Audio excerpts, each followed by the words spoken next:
नमस्ते, आप सभी का स्वागत है और आज का कार्यक्रम हम करने जा रहे हैं सुमित पीर जी के साथ। और सुमित पीर जी के साथ हम चर्चा करेंगे कि भई हमारा मीडिया जो है ये 3 प्रदेशों के चुनावों के बाद से इतना रो क्यों रहा है? विशेषकर से जो हमारा लेफ्ट लिबरल मीडिया है, इसके रोने से बहुत आर्तनाद जैसा लगता है, जैसे कि पता नहीं क्या हो गया हो। क्यों सुमित जी? सबसे पहले संजय सर आपको जय सिया राम, सब दर्शकों को जय सिया राम, नमस्कार, प्रणाम और शो पे बुलाने के लिए आपका सादर आभार। तो विषय पे आते हैं संजय सर। ये जो मीडिया है हमारा, ये बड़ी कवायद में था कि या तो इलेक्शन ऐसा हो जो बिल्कुल आसपास का हो या बिल्कुल राहुल गांधी के पक्ष में जाए। ना इलेक्शन आसपास का हुआ ना राहुल गांधी के पक्ष में गया। अब जब इलेक्शन आसपास का भी नहीं हुआ, राहुल गांधी के पक्ष में नहीं गया, तो इनका जो रोल था, जिस बात को इनको, जिस टूल किट के ये पार्ट थे, जिस चीज के इनको पैसे मिलते थे, अब तो वो पूछेंगे ना, भैया तुमने किया क्या? तुम्हारा इम्पैक्ट तो कुछ आया नहीं, तुमने तो जो तुमने प्रोडिक्शंस दी वो गलत थी, जो तुमने भ्रम फैलाने की कोशिश की, जो तुमने अवधारणाएं बनाई, जो भी तुमने प्रोपेगेंडा चलाई, वो तो रिजल्ट में आई नहीं। और जो तुम लोग को डराने की कोशिश कर रहे थे, भाई एमपी कहीं यहाँ जा रहा है, राजस्थान में कुछ पता नहीं, छत्तीसगढ़ तो कांग्रेस जीती पड़ी है, वहां वोट देने का कोई फायदा नहीं, ये जितनी भी ये चीजों की प्रोपेगेंडा चला रहे थे, जब रिजल्ट आया एक तो वो सारी उल्टी पड़ गई। और मैंडेट जो है संजय सर, बहुत डिसाइसिव मैंडेट है। अगर आप एमपी की बात करें, आप राजस्थान की बात करें, आप छत्तीसगढ़ की बात करें, बहुत डिसाइसिव मैंडेट है। और ये जो बेचारे तेलंगाना की बात करते हैं, तेलंगाना में तो मैंडेट अगेंस्ट बीआरएस है। तुमने तो कुछ नहीं किया ना, तो बीआरएस के अगेंस्ट मैंडेट था, तुम्हें वो तुम्हारी झोली में आके गिरा। और इसमें एक और चीज जो बहुत जबरदस्त ध्वस्त हुई है, वो है हमारे सरजी का मॉडल। सरजी ने तो पूरे 3-4 स्टेट लड़े थे, सब जगह जमानत जब्त हो गई, एक सीट भी नहीं है सरजी की। अब दो मॉडल बड़े प्रचलित एक सीट भी ऐसी नहीं है जिसमें जमानत जब्त नहीं हुई हो। कह रहा हूं सर, सरजी के ना दो चीजें बहुत जबरदस्त प्रचार चला मीडिया पे, केजरीवाल मॉडल और कर्नाटका मॉडल, वो दोनों ही मॉडल ध्वस्त हो गए।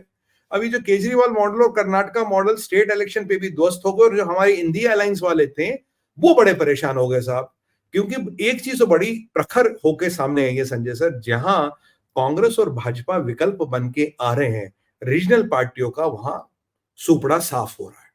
इस चीज से सारी रीजनल पार्टियां घबराई हुई है, भाई अब ये कांग्रेस जीते, भाजपा जीते, हमारी तो दुकान बंद है। अब बीआरएस के हमारे राव साहब कहां प्रधानमंत्री देखने के सपने देख रहे थे, यहाँ तो कल सुनने में कि बेचारे अपने फार्म हाउस में गिर गए, अभी तो यशोदा हॉस्पिटल में एडमिट है। तो प्रभु से यही कामना वो जल्दी स्वस्थ हो जाए। तो ये राव साहब की कुर्सी हिल गई यहाँ पे। और अगर आप देखें रीजनल पार्टियों का सफाया होता है, जरा बताइए एमपी में कौन सी रीजनल पार्टी है, राजस्थान में कौन सी रीजनल पार्टी में है, छत्तीसगढ़ में कौन सी रीजनल पार्टी खड़ी हो पाई? तो जो रीजनल पार्टियों का सफाया हो रहा है, और कांग्रेस और भाजपा तो रीजनल पार्टी को इससे डर लग रहा है, हिंदी वालों को इससे डर लग रहा है, यार अगर अपने स्टेट में ही अपना वर्चस्व नहीं बचा पाए तो नेशनल लेवल पे मोदी को कैसे काउंटर करेंगे? और ये जो कहते थे कर्नाटका मॉडल एक बार चला, कर्नाटक में केजरीवाल मॉडल एक बार चला, दिल्ली में वो भी आपके असेंबली के चुनाव में, पार्लियामेंट के चुनाव में नहीं चलता। पर ये जो मोदी मॉडल है, जो बार बार लगातार बारंबार चल रहा है, बारंबार डिलीवर कर रहा है, उससे तकलीफ है। मोदी का विकल्प इनके पास है नहीं, मोदी मॉडल का इनके पास काट है नहीं। अब भी वही बात है ना सर, एक मोदी सब पे भारी, जो मोदी जी कहते हैं पार्लियामेंट में, इनको वो हजम होती नहीं। भाई ये मोदी जी ने क्या कहा, एक मोदी सब पे भारी। अब की बार तो इंडिया अलायंस भी बना ली, अब की बार तो सारे एक साथ भी आ गए। तो अब भी मोदी जी को आप हरा नहीं पाए, और एंटी इनकम्बेंसी की बात करते हो, यहां तो प्रो इनकम्बेंसी दिख रही है मुझे।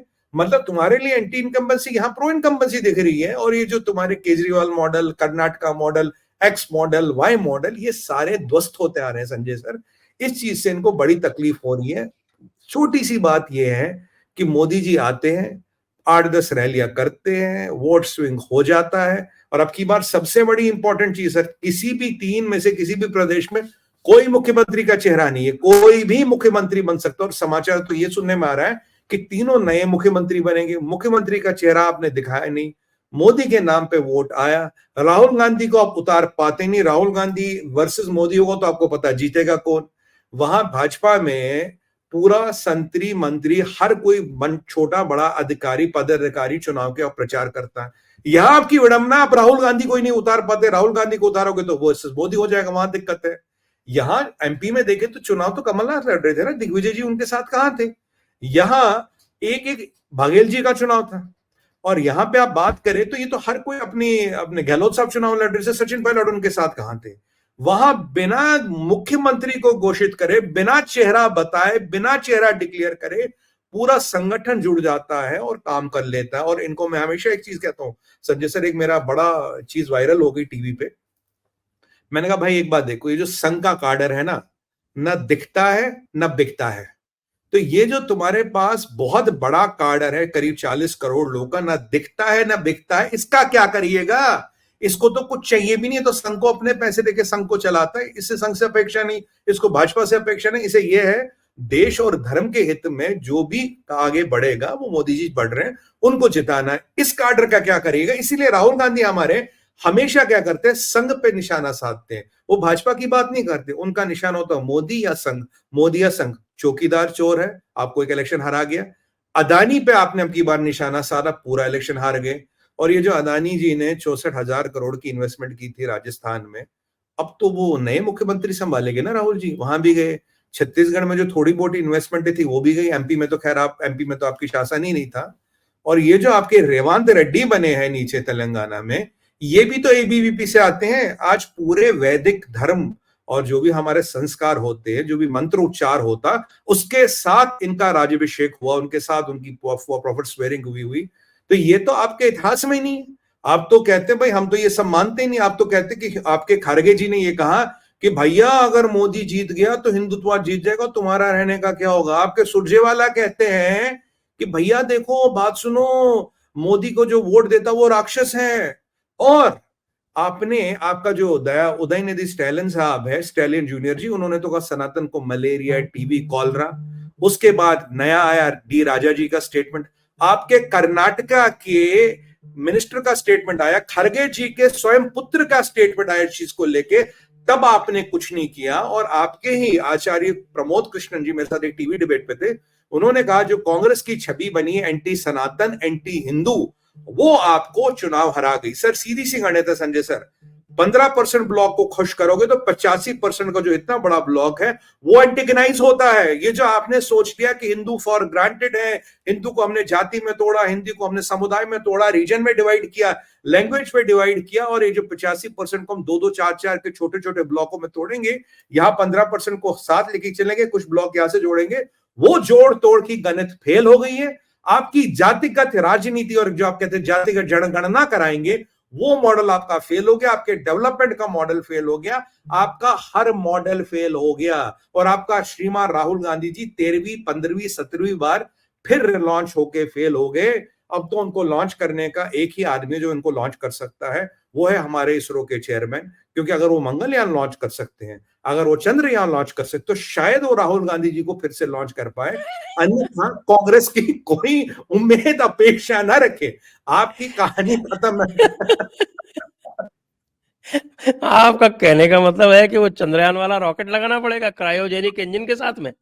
सर साइंटिफिकली लॉन्च करना पड़ेगा। देखिए अभी सोमनाथ जी में ही ऐसी क्षमता है जो विश्व में यूनिक है। तो मैं ये अपेक्षा करता हूँ कि वो चंद्रयान और मंगलयान लॉन्च कर सकते तो शायद राहुल गांधी जी को भी रिलॉन्च कर ले, क्योंकि 15-17 बार तो रिलॉन्च कर दिया, फेल हो गए फिर से। और एक आंकड़ा है सर मेरे साथ, इन्होंने अब तक 345 से ज्यादा तो ये एमएलए कांग्रेस छोड़ के निकल चुके हैं, और 145 से ज्यादा एमपी निकल चुके हैं कांग्रेस से। शुरू कीजिए पीएस संगमा जी से, शरद पवार जी से, और आइए ज्योतिरादित्य सिंधिया और हेमंत बिस्वा शर्मा के पास। किस किस को उन्होंने नहीं खोया। और हेमंत बिस्वा शर्मा जी की बात करें संजय सर, वो तो खुद कह गए हैं भाई कुत्ते के जूठे बिस्कुट मुझे खिला दिए राहुल गांधी ने। ये उनका वक्तव्य, मैं कुछ नहीं कह रहा, ये खुद हेमंत बिस्वा शर्मा जी कह रहे हैं। और हेमंत बिस्वा शर्मा जी को आपने खोया, आपने पूरा नॉर्थ ईस्ट खोया। आपने पाया क्या है, 49 में से 39 चुनाव आप हार चुके हो राहुल गांधी जी। आपसे आपसे बड़ा भाजपा का एसेट कोई नहीं है, आपसे बड़ा मोदी समर्थक कोई नहीं है, आपसे बड़ा हिंदुत्व का को प्रचलित करने वाला, पर्दे के पीछे रहने वाला सिपाही कोई नहीं है। क्योंकि आप जितने भी काम करते हो कहीं ना कहीं भाजपा और कहीं ना कोई मोदी जी के काम आ जाते हैं। ये जो उदयनिधि स्टैलिन ने कहा था, तब हमने आपको बोला था, आपसे निवेदन किया था, अरे कम से कम ये तो बोलिए ये उनकी विचारधारा, हम उनसे सहमत नहीं होते, पर आप उनके साथ चल रहे हैं, उनके साथ मतलब जोड़ी बना के चल रहे हैं, और देखिए रिजल्ट क्या है। और आपके ही आचार्य प्रमोद कृष्णन जी नेशनल टीवी पे ये चीज कह रहे, ये मैं नहीं कह रहा, कह रहे इस कारण कांग्रेस हारा। आपकी छवि जो है, ये जो हिंदू विरोधी छवि है, ये चलने वाली नहीं है। और राहुल गांधी जी आपको एक और चीज बता दे, ये जो आप चुनाव के टाइम में दत्तात्रेय कोल, कश्मीरी पंडित, शिव भक्त ब्राह्मण बनते हैं, कोट के ऊपर जनेऊ, ऊपर रुद्राक्ष माला, माथे पे त्रिपुंड, और ये टेंपल हॉपिंग जो करते हैं, जो आपने लास्ट टाइम गुजरात में की थी सर, पब हॉपिंग तो हमने सुना है, टेंपल हॉपिंग का कोई प्रावधान सनातन धर्म में नहीं है। अगर आप इस धर्म में आस्था नहीं रखिए, इस धर्म का मजाक ना बनाए, उपहास ना करें, और करोड़ों सनातनियों की भावनाओं के साथ ना खेले। आप चुनावी हिंदू नहीं बन पाएंगे। कोई त्रिभुवन लगाने से चुनाव या टीवी डिबेट पे आके हिंदू नहीं बन सकता। आपका आचार विचार और आपका चलन जो है वो हिंदुत्व के अगेंस्ट है। आपके खारगे जी ने इतना बड़ा स्टेटमेंट दे दिया, डी राजा ने दे दिया, आपके कर्नाटका के मंत्री ने दे दिया, खुद प्रियांक खारगे जी ने ये स्टेटमेंट दे दिया, और आपकी तरफ से कोई वक्तव्य नहीं, कोई चीज नहीं। और वहां ममता दीदी के अगर सामने जय श्री राम बोलो, वो चिढ़ जाती है। और आपके मनमोहन सिंह जी ने क्या बोला, बोला भैया सबसे बड़ा और पहला जो हक इस भारत के रिसोर्सेस का है वो मुसलमान का है। मुसलमान तुष्टिकरण की राजनीति आपको 15% वोट दे रही है, पर परिस्थिति यह है राहुल गांधी जी 15% ये गिन रहे, 85% इतना बड़ा क्षेत्र को आप एंटेगनाइज कर रहे, उन्हें अपने विरुद्ध कर रहे हैं। ये आपको समझना पड़ेगा। 15% के लिए 85% को एंटेगनाइज करेंगे, ये मुसलमान तुष्टिकरण की राजनीति पे अगर आप सोचते आप चुनाव जीत पाएंगे, नहीं जीत पाएंगे। आपके बीआरएस वाले कह रहे थे ना, मुस्लिम यूनिवर्सिटी, मुस्लिम यूथ, ये मुस्लिम यूथ वर्कशॉप, मुस्लिम यूथ आईटी पार्क, क्या हुआ आपका, क्या हुआ उनका राव साहब का? ये आप साहब, ये अगर आप ऐसे चलते रहे तो अभी तो मुझे 340 सीटें दिख रही है, हो सकता आने वाले में 400 का आंकड़ा पार हो गया, 400 का आंकड़ा पार हो गया। हम जयपुर डायलॉग में लास्ट टाइम कह रहे थे अधिवेशन में, संविधान को संशोधित करने की आवश्यकता क्या है। कोई ऐसा ना हो कि ये जो हमने चीजें कही है ये सत्य होती नजर आए और आप खुद एक बहुत बड़ा और सकारात्मक योगदान दें इसको सत्य करने में। और ये जो आपके मीडिया के तबलची जितने भी है, दाएं बाएं उल्टे सीधे वाले, इनका टाइम निकल गया है। ये कुछ काम के आपके नहीं है। आप इन पे इन्वेस्टमेंट रोक दे, आप सनातन धर्म की शरण ले ले, शायद 40, 10, 20, 30 सीटें आपकी बढ़ जाएंगी। अन्यथा ये परिस्थिति रही तो लास्ट टाइम का नंबर मेंटेन करना भी संजय सर मुझे मुश्किल लगता है, मुझे ऑनेस्टली मुश्किल लगता है, क्योंकि हिंदू जागृत हो गया है। आपकी बात जो हिंदू ने वोट दिया, ना बताया ना जताया, किसी को बताया भी नहीं, जताया नहीं, चुपचाप अपना वोट दे आया। सारे एग्जिट पोल्स को गलत सिद्ध कर दिया, सारे ये जो पोल पंडित आपने ये जो एग्जिट पोल वाली जो आप बात कर रहे हैं इसको थोड़ा सा और आगे बढ़ाएंगे, क्योंकि एग्जिट पोल के बाद में बड़ा उत्साह था कुछ लोगों में कि बस ये देखिए हम तो सारी की सारी जीत जाएंगे। और जब जिस दिन चुनाव का परिणाम आ रहे थे उस दिन आपको देखना चाहिए था। मैंने तो एक इस पे भी शो भी किया था, उसमें दिखा रहे थे कि भाई कैसे उछल रहे थे शुरू-शुरू में। और जब पोस्टल बैलेट वाले जो परिणाम आए उसमें कुछ लोग जो थे वो उछल रहे थे और अचानक जो है वो उल्टा चला गया। हमारा राजदीप, उसको तो बहुत छेड़ा लोगों ने। भाई राजदीप बता भाई, तू इतना खुश था, इतना दुखी क्यों हो गया?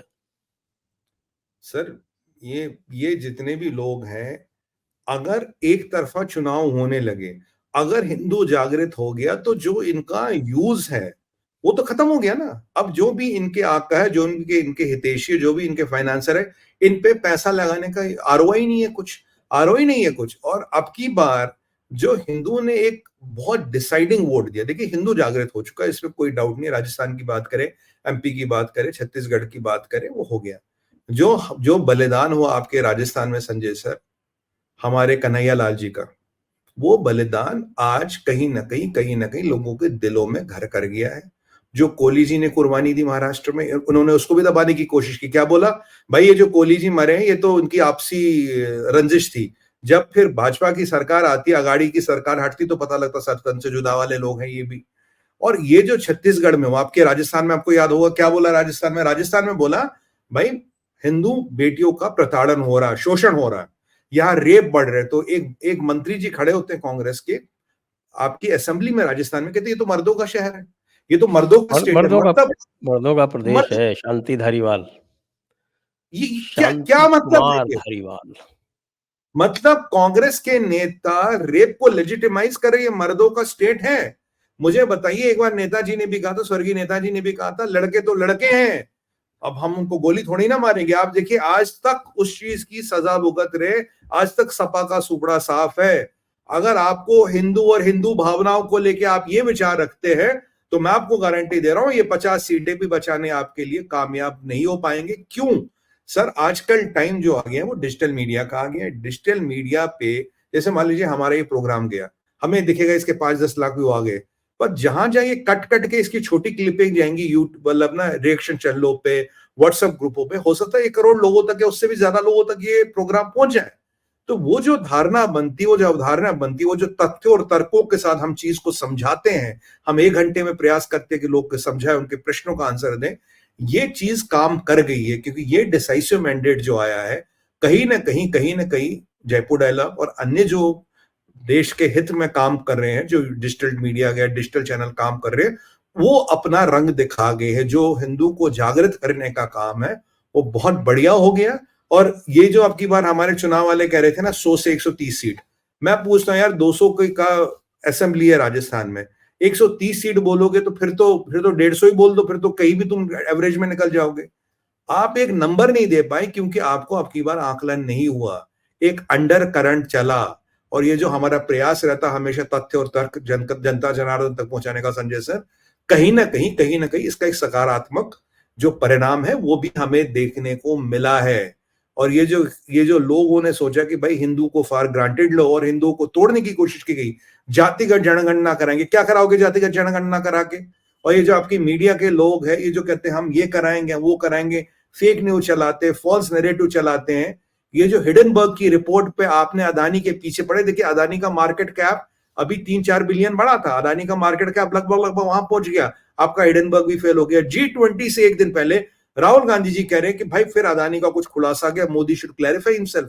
G20 के लोग आ रहे हैं, आपने भारत के प्रशासन और शासन पे सवालिया निशान उठाया, आपको भारत की जनता ने जवाब दे दिया, आपको भारत के इन्वेस्टर ने जवाब दे दिया, आपको भारत की इंडस्ट्री ने जवाब दे दिया।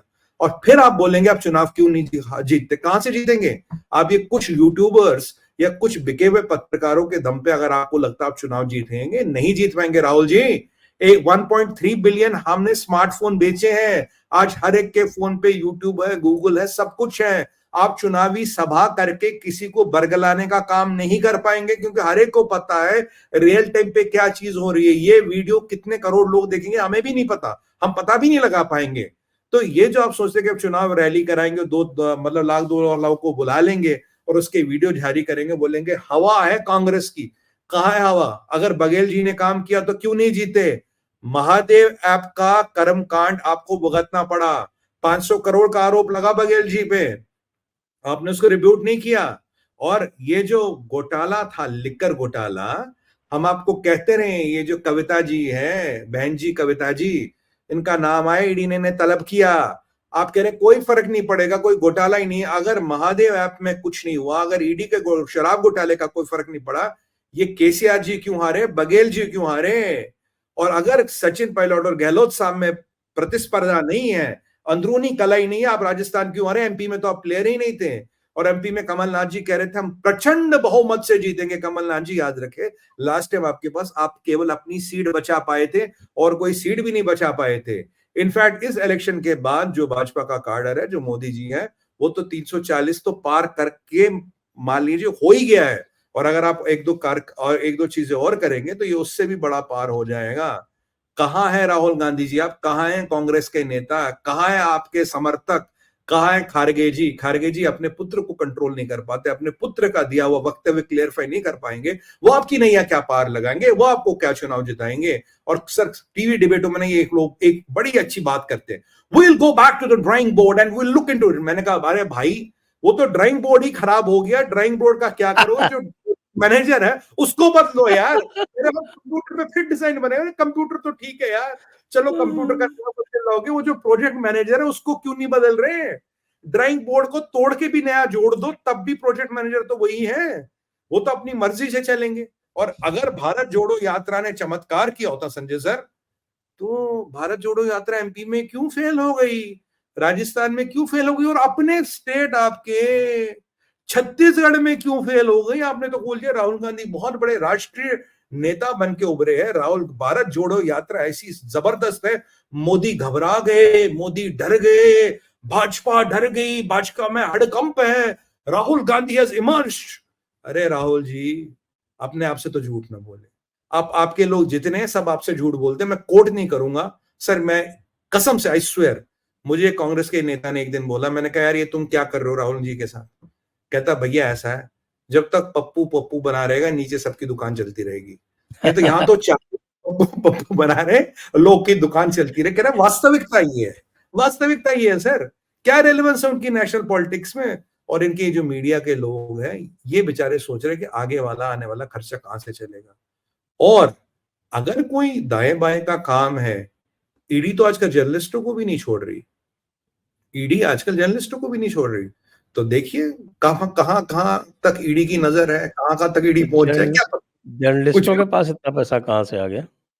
2-2, 300 करोड़ की प्रॉपर्टी है सर।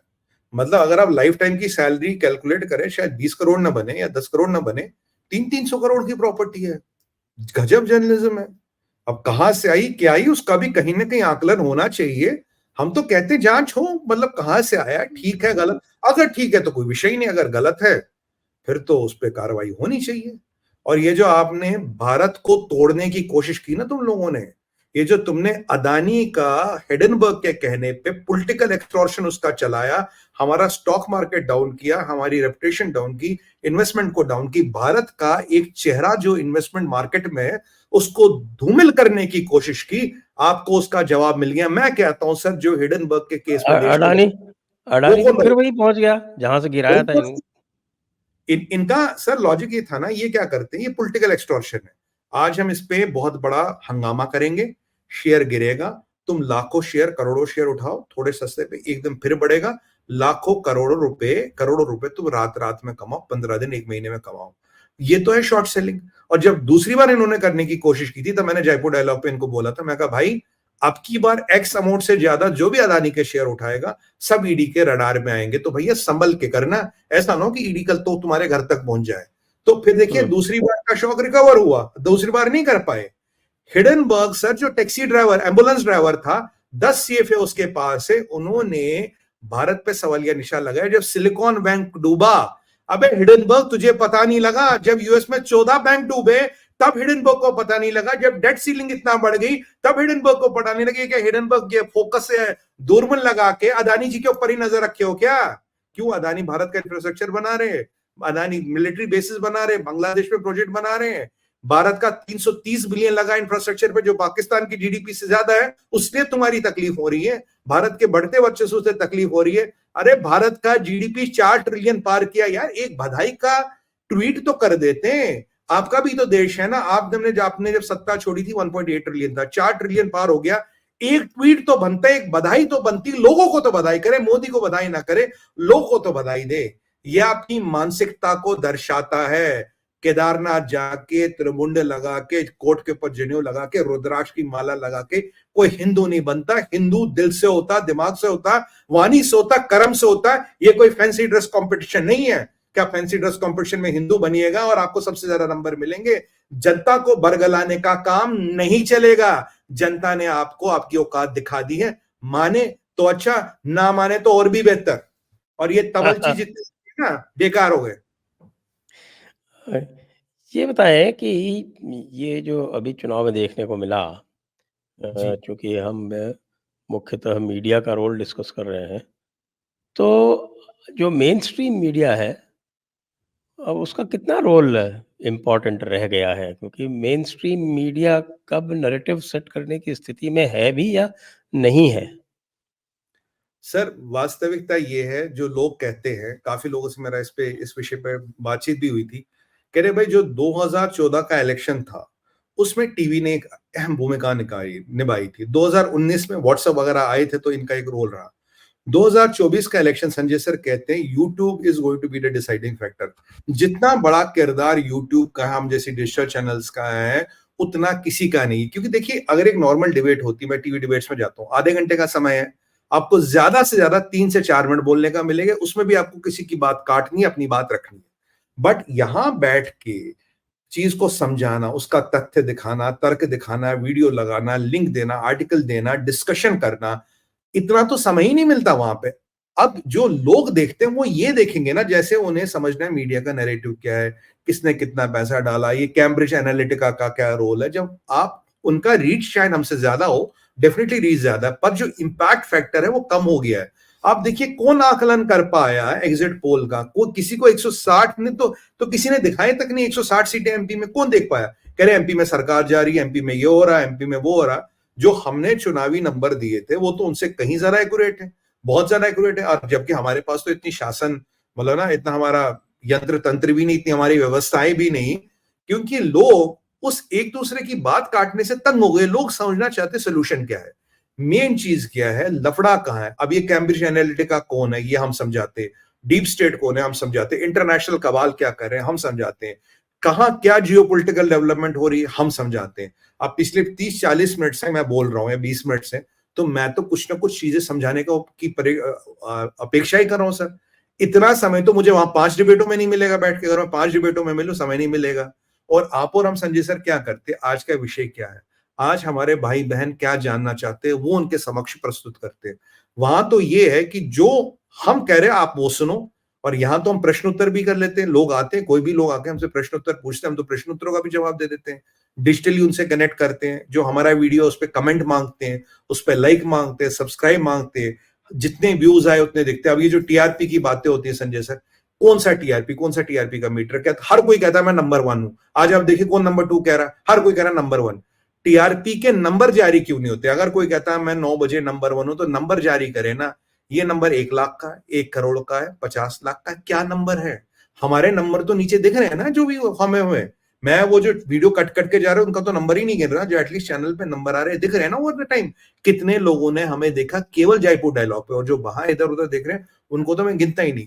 नंबर जारी नहीं हो रहे। तो अब ये जो नया हमारा आज का युवा है, जो आज का हमारा यूथ है, वो चीजों को समझना चाहता, वो मतलब मैं आपकी बात काटू आप मेरी बात काटे, उसमें मजा नहीं रहा सर, उसमें मजेदारी नहीं रही। और आज मैं आपको 1 घंटा दूंगा, आधा घंटा दूंगा, but I should have some tangible learning after that.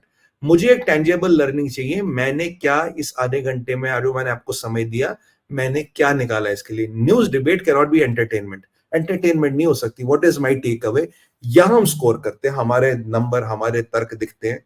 अगर यूट्यूब ने काम नहीं किया होता ना संजय सर, इतना डिसाइसिव मैंडेट नहीं होता, और किसी भी पोल पंडित के आंखों के नीचे से निकल गया, समझ नहीं आया। यानी कि आपकी बात, लोगों ने एग्जिट पोल में भी ये नहीं बताया उन्होंने क्या किया।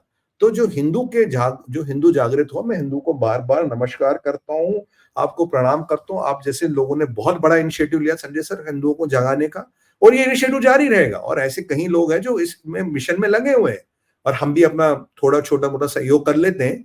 तो मतलब आपका प्लेटफॉर्म है तो हम भी छोटा मोटा सहयोग कर लेते हैं। ये जो चीज है, ये रंग लाई है। और इनके साइड के जितने भी लोग हैं जो हिंदुस्तान को गिराने की कोशिश करते हैं, हिंदुस्तान को नीचे दिखाने की कोशिश करते हैं, भारत के वर्चस्व को धूमिल करने की कोशिश करते हैं, आज उनका मुंह काला हुआ पड़ा है, नजर छुपाते फिर रहे हैं। 3 स्टेट आप हार गए। और मैं बताता हूं, आज जो नॉर्थ साउथ की डिवाइड की भी बात करते हैं, चलिए आपने तेलंगाना में आधी सीटें ले ले, आपने कर्नाटक में आधी सीटें लेंगे, ले ली, आधी मान रहा हूं, उस पे आप दिल्ली की सल्तनत के बादशाह बनेंगे क्या? तेलंगाना में आधी सीटें और कर्नाटका में आधी सीटें लेके राहुल जी आप प्रधानमंत्री बनेंगे क्या? You have to sweep UP, you have to sweep Hindi heartland. कहा है आप वहां? कौन आपको वोट देखिए दे रहा है? सीपीआई वालों ने कह दिया कि देखो भाई, आप जो है यहाँ वायनाड में छुप के क्यों पड़े हुए हो?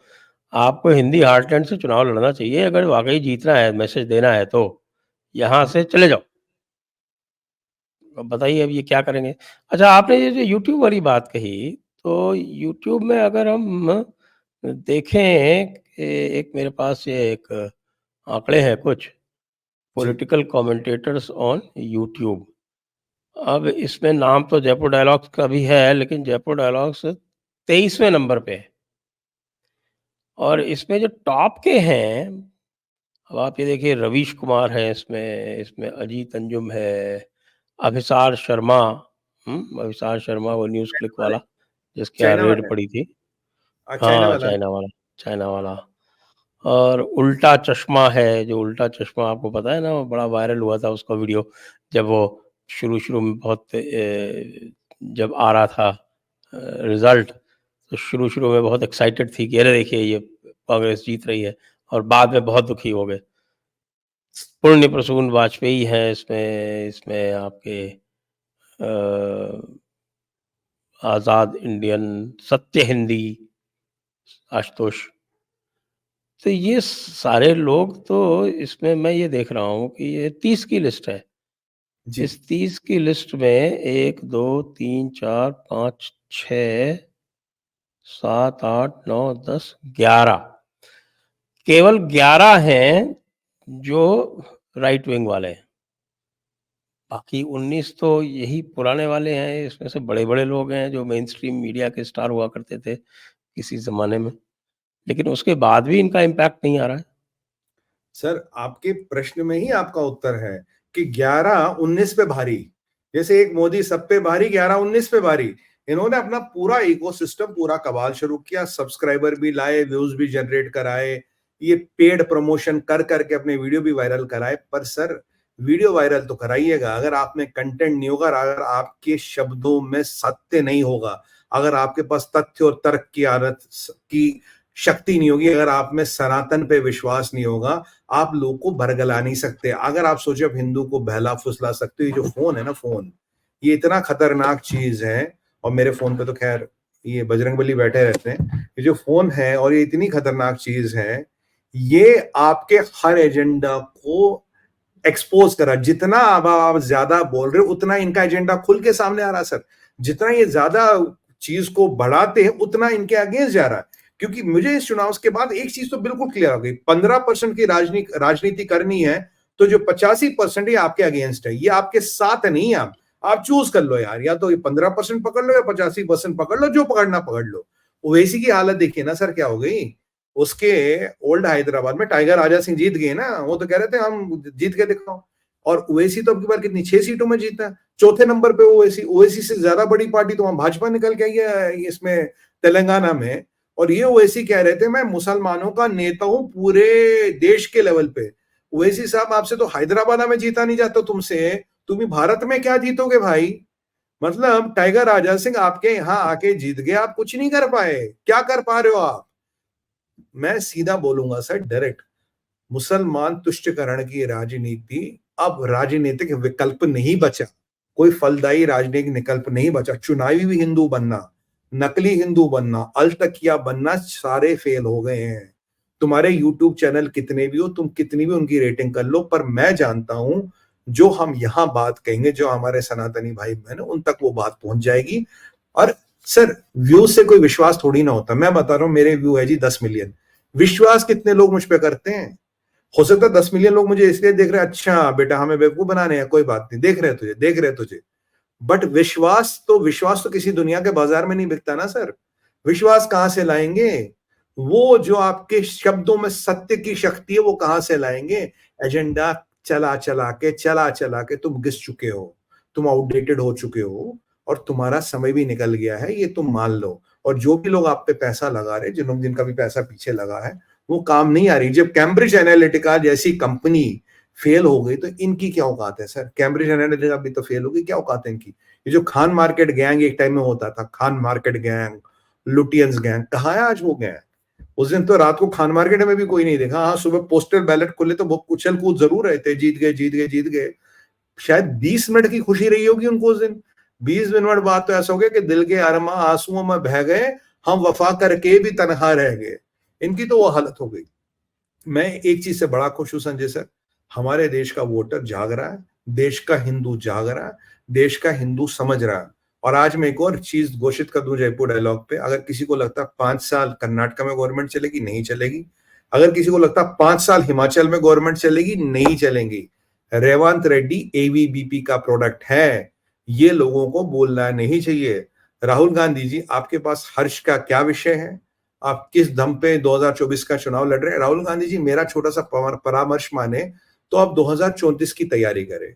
देखिए 29 भी आपके बाहर है, 34-34 में 10 साल प्लान है, आप जम के तैयारी करें, दबा के तैयारी करें, शायद 34 में आप कोई विकल्प दे पाए या तब तक तो सीनियर सिटीजन बन जाएंगे, फिर यूथ लीडर कैसे रहेंगे?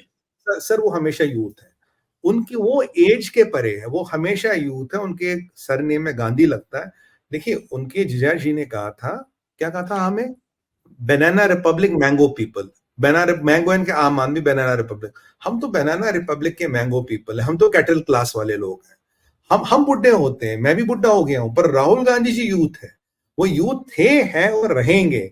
और कल एक मैंने ट्विटर पे फोटो ट्वीट की थी, वो राहुल गांधी जी के इतने वो चेहरे हैं, तो मुझे तो याद आया वो राजा बाबू थी ना सर, पिक्चर गोविंदा की, कहते हैं राजा बाबू वकील भी है, राजा बाबू डॉक्टर भी है, राजा बाबू पुलिस भी है। तो वो राहुल गांधी जी की जो फोटो वायरल हुई थी, कल मैंने भी ट्वीट की थी वो, तो मुझे देख के लगा ये हमारे राहुल गांधी जी भी गजब है, मतलब एकदम सॉलिड है। इनको तो सर बॉलीवुड में अपना कैरियर बनाना चाहिए था, राजनीति इनके बस की बात नहीं है। आज राहुल गांधी जी आपसे पूछता हूं, और आपके दरबारी जो मीडिया वाले जो आपकी चीजों को बहुत बड़ा करते हैं, ये जो आप ऑक्सफोर्ड में जाके फरमा रहे थे, ये जो आप देश को नीचा दिखा रहे थे, देश की राजनीति को नीचा दिखा रहे थे, क्या हुआ? ये जो आपके हितैषी सैम पित्रोदा जी, क्या कर पाए आपको? 2 स्टेट निकल गए आपके राहुल जी, 2 स्टेट निकल गए, मिजोरम में भी नहीं हो, तेलंगाना में कब तक रहोगे ये देखिए। डीके शिव कुमार और सिद्धरामैया जी के बीच में रस्साकशी बहुत है, बहुत अंडर करंट है। हिमाचल में आपका खर्चा चलाने के पास आपको पैसे नहीं है।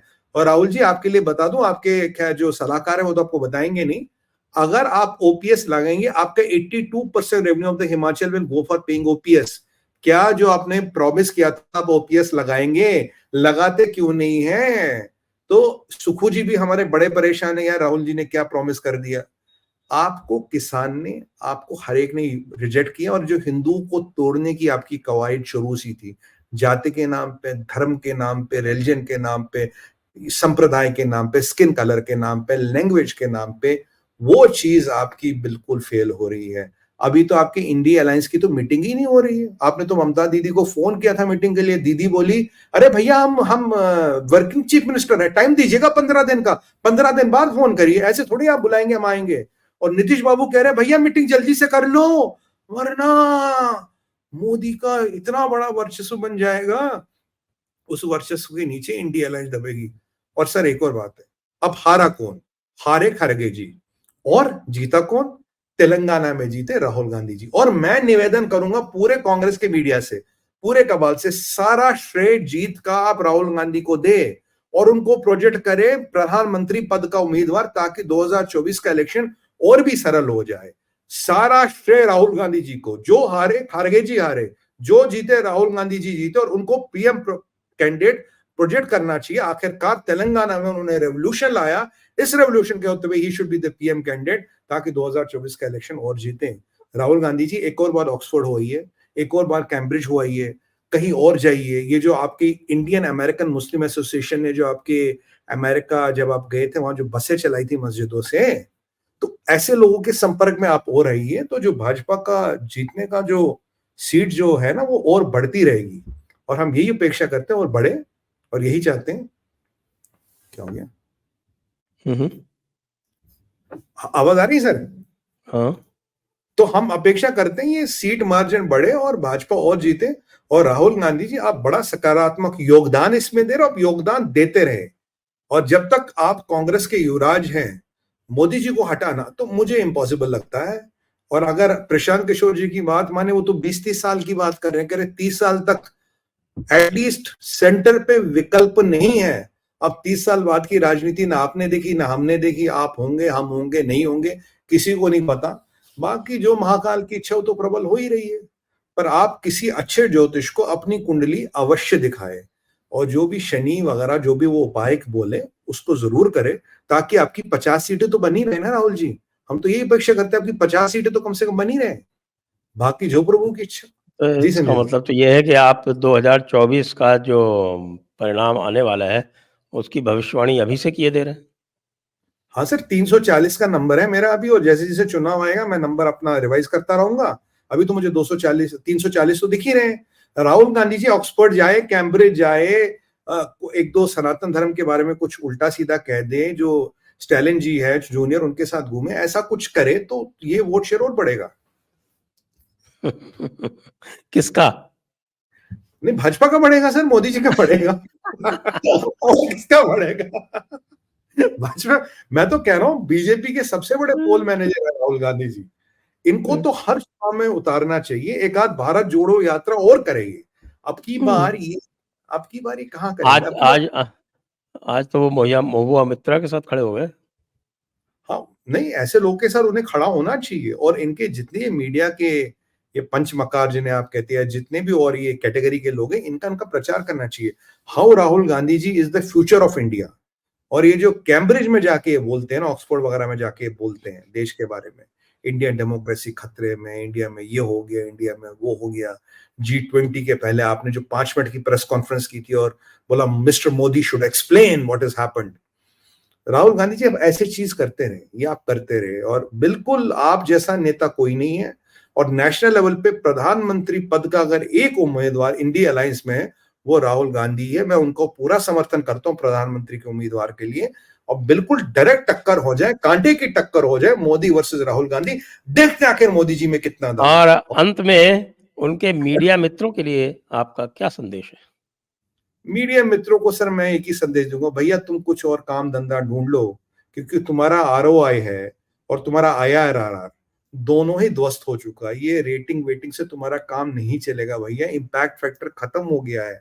वक्त रहते कुछ और ढूंढ लो, क्योंकि अगर कल को इस चीज की जांच हो गई, तुम्हारे पास इतनी संपत्तियां कहां से आ गई?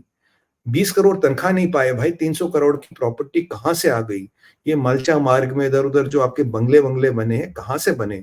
कभी इस चीज की जांच होगी और ईडी घर पे आ गई, फिर ये मत कहना देखो जी मोदी जी ने ईडी भेज दी। देखिए, हमारा काम है चीजों को हाईलाइट करना। राहुल गांधी जी से आपका भला नहीं होगा। अब ईडी तो छोड़िए, अभी 2023 तो आईटी ने एक रेड डाली है। कोई सांसद है झारखंड के कांग्रेस के, तो उनके यहाँ सुनते हैं कि 300 करोड़ कैश तो काउंट हो चुका है।